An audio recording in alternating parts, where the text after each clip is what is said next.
샬롬. 오늘도 하나님 말씀 앞에 나오신 여러분 환영합니다. 우리 함께 기도하겠습니다. 하나님, 오늘도 우리에게 귀한 말씀 주시니 감사합니다. 이 말씀을 통해서 오늘도 다시 한번 하나님의 자녀로서 명예로운 하루를 보낼 수 있도록 깨달아지는 은혜 허락하여 주시옵소서. 예수님의 이름으로 기도했습니다. 아멘. 오늘 함께 살펴볼 말씀 이사야서 45장 1절에서 8절, 이사야서 45장 1절에서 8절까지 함께 살펴보도록 하겠습니다.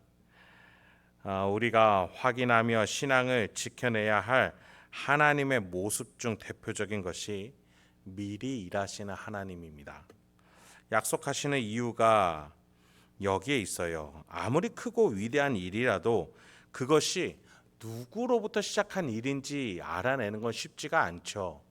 그런데 그 일을 누군가 미리 얘기했고 미리 이렇게 진행할 것이고 이런 결과를 낳을 것이야 라고 말했다면 어떨까요? 그 일은 그 사람으로부터 시작된 일이구나. 그 일에 지대한 영향력을 누가 끼쳤는지 알아내기 너무나 쉽죠. 그런 점에 있어서 하나님은 미리 말씀하셨고 미리 약속하시는 분이셨어요. 이 일의 주관자라는 사실을 밝히시기 위함이었죠. 그런 점에서 하나님께서 고레스를 통해서 어떻게 일할 것인지, 어떻게 이스라엘을 구할 것인지 미리 말씀해 오셨습니다. 1절부터 4절 보죠. 여호와께서 그의 기름 부음을 받은 고레스에게 이같이 말씀하시되 내가 그의 오른손을 붙들고 그 앞에 열국을 항복하게 하며 내가 왕들의 허리를 풀어 그 앞에 문들을 열고 성문들이 닫히지 못하게 하리라. 내가 너보다 앞서가서 험한 곳을 평탄하게 하며 논문을 쳐서 부수며 쇠빗장을 꺾고 내게 흑암 중에 보화와 은밀한 곳에 숨은 재물을 주어 내 이름을 부르는 자가 나 여호와 이스라엘의 하나님인 줄을 내가 알게 하리라. 내가 나의 종 야곱 내가 택한 자 이스라엘을 위하여 내 이름을 불러 너는 나를 알지 못하였을지라도 내게 칭호를 주었노라. 하나님께서 고레스라는 한 왕을 일으키실 거예요. 기름 부은 자입니다. 특별한 목적을 위해서 선택한 사람이라는 거룩한 사람이라는 의미가 되겠죠. 그런 점에 있어서 베드로가 신자들을 향해 거룩한 제사장이다 라고 칭했던 것들을 기억합니다. 즉 하나님께서 특별하게 사용하시기 위해 특별하게 세운 사람 고레스라는 뜻이에요. 그런데 오른손으로 붙들겠다. 성경에서 오른손은 힘과 권위를 나타내요. 하나님이 주도적으로 강권적으로 고레스를 통해 일하시겠다라는 의미죠. 특히 본문에서 보여지는 다른 왕들의 모습이 어떻습니까? 무기력해요. 왜 그렇습니까? 2절에 보니 내가 너보다 앞서 가서 일할 것이다 라고 하는 하나님이 계시기 때문이에요. 4절에 나를 알지 못하였을 때에 내게 칭호를 주었다. 고레스가 하나님을 알지 못했던 때 그때부터 하나님은 일하기 시작하셨다라는 거예요. 내가 너를 불렀고 내가 너를 세웠고 내가 너를 거룩하게 특별한 목적으로 기름을 부었다. 즉 이스라엘의 포로 귀환의 일은 누가 하신 거예요? 고레스를 통해서 하나님이 하셨다라는 것이죠. 여러분 지금 우리의 일상, 나의 인생, 교회의 운영, 나라의 향방 모두 우리 손에 달려있고 우리 손에 따라서 좌지우지 되는 것처럼 느껴집니다. 그러나 여러분의 가정도 여러분의 인생도 교회도 나라도 하나님이 시작하신 거예요. 그 일을 주도하시는 분도 하나님이십니다. 여러분 우리가 구분할 줄 알아야 돼요. 내가 할 일과 하나님께 맡겨야 될 일을 구분해야 돼요. 여러분 하나님께 맡겨드리고 내가 주어진 것을 최선을 다하는 게 바로 믿음입니다.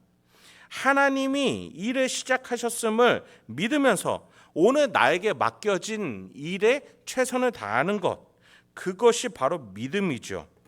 그리고서 나중에 어떤 결과가 주어질런지 알 수는 없으나 하나님이 가장 선한 결과를 주실 걸 믿으며 오늘 내가 성실하게 한 발걸음 한 발걸음 나가는 것이죠.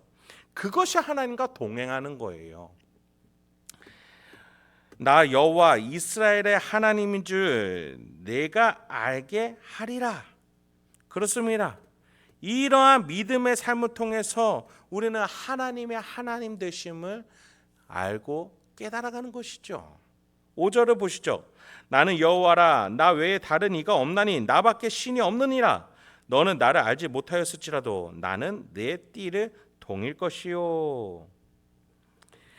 여러분, 이렇게 약속해서 일할 수 있는 자라면 진정한 능력자 아니겠습니까? 그런데 나라를 세우고 또 나라를 망하게 한다면 그것은 한 인간이 할 수 없는 일이겠죠. 아무리 거대한 조직이라도 할 수가 없어요. 나라를 흥망성쇠하게 해서 어떠한 목적에 이르게 한다.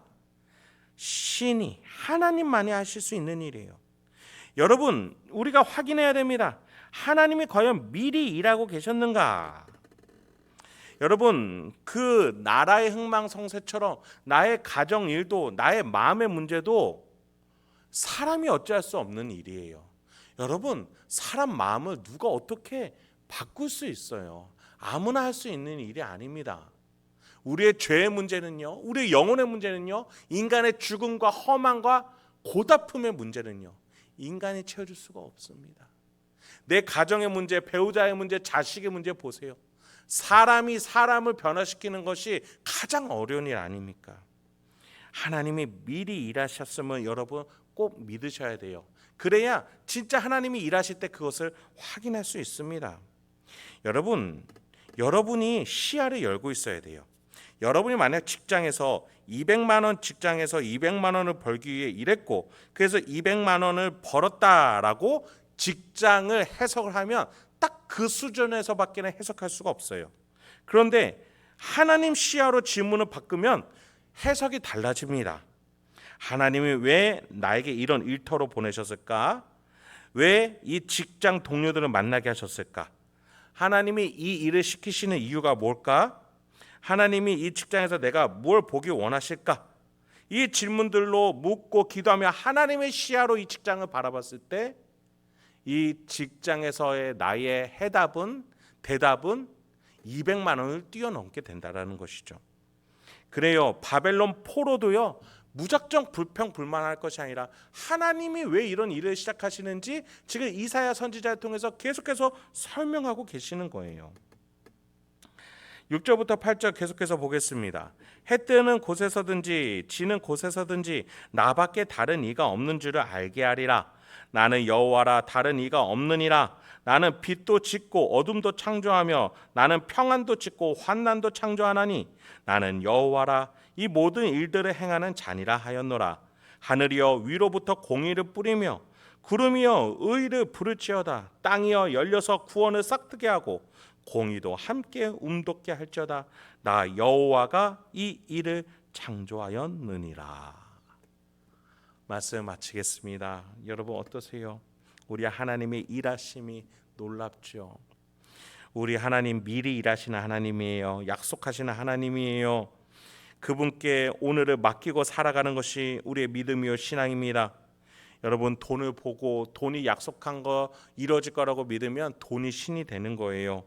성적을 바라보면 성적이 우상이 됩니다. 여러분, 하나님 바라보셔야 합니다.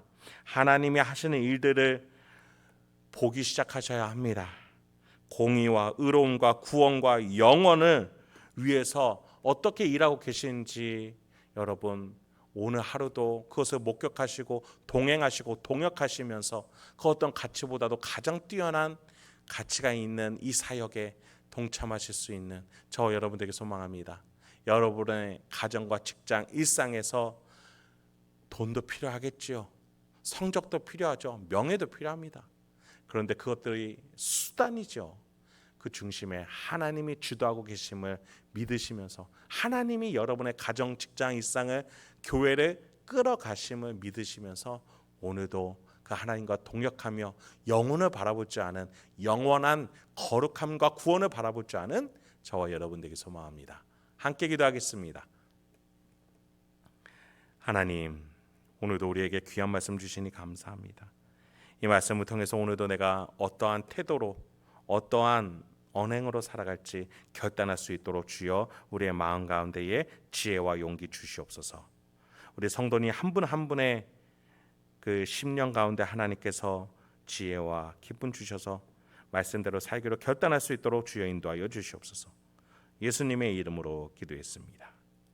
아멘.